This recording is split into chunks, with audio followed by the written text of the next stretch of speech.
Hey guys, welcome back to Home Built, and it is not a clickbait title. Those of you following on Instagram will have seen that I actually wrote off my car. My favourite car to drive, naturally.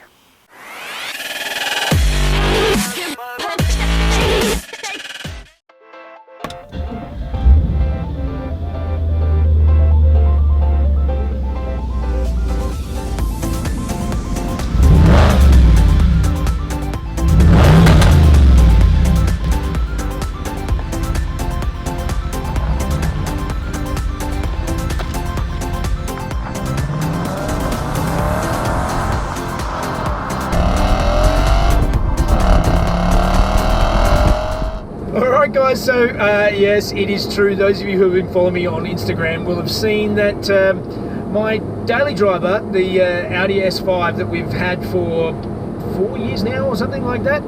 I was coming home from work a couple of weeks ago. Over 4 Over 4 years. Probably 5.5. Yeah, we've had it for a while. It was been a great car.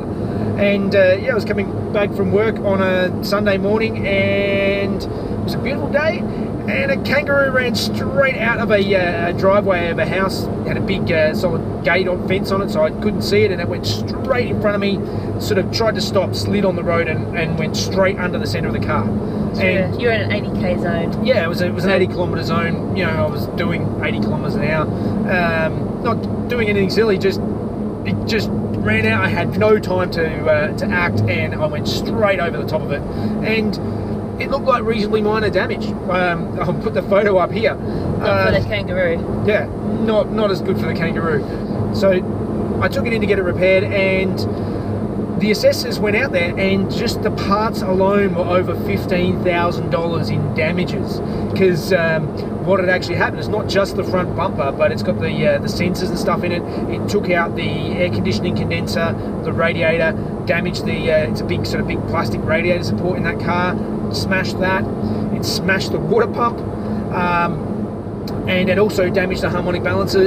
And yeah, as I said, in the end, it was over $15,000 worth of parts, and basically they wrote the car off. So that is quite disappointing. But on the other flip side, it does mean that we get to buy a new car. And I've been looking around for a while and looking at the different options. So we're heading out today to go and have a look. And well, actually, I've already bought it. Well, I've already had a look at this car. I've already bought it. So we'll show you what that is. He's going fast. It's going really fast. So I had some questions asking about how I look for cars. Now, I am probably not the best one to go off of when I'm looking for cars, because I don't get analysis paralysis. I sort of look, I find I look for usually only a couple of weeks. I look at the best options of the cars that I'm going for, and generally I sort from cheapest to most expensive, and I buy. Often I actually end up buying on reading the owner. So this particular car I'd sort of looked at for a while. I was looking at the other options that were around. This was actually the cheapest one that was available, and I rang up the owner, and I got a good feeling from the owner straight away. He was very open and honest about the good things about the car, but also the bad things about the car. He wasn't glossing over things. He tried to give me as many real details as he could, which I appreciate.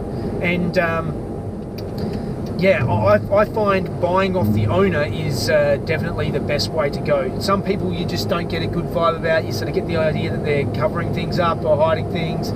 This I had a good feeling about, and yeah, a lot of it I go with my gut. Now, believe it or not, this car, I didn't actually get a PPI done. Mostly because the owner's had it for about 18 months, and the guy who was servicing it, I've actually gotten to do a PPI on another car already, and he's also the mechanic that some good friends of mine highly recommend and use, so I feel quite confident with his opinion. And he'd actually done the PPI on this car 18 months ago when this current owner bought it, so I am quite comfortable going with his opinion and asking him, and he also serviced the car, and although it hasn't seen it for at least 12 months or so, it doesn't look like it's been in any accident since he's done it. It's still pretty original. It looks like it's been well maintained. The oil's in good condition. Everything looks like it's good, and I was happy enough to keep going with that. And I have bought it, rightly or wrongly, without a PPI. So don't necessarily do what I do or what I say, but this is how I've done it. Normally I would get a PPI, but in this case I thought it was probably redundant, as I was pretty comfortable with the whole situation, and we'll see.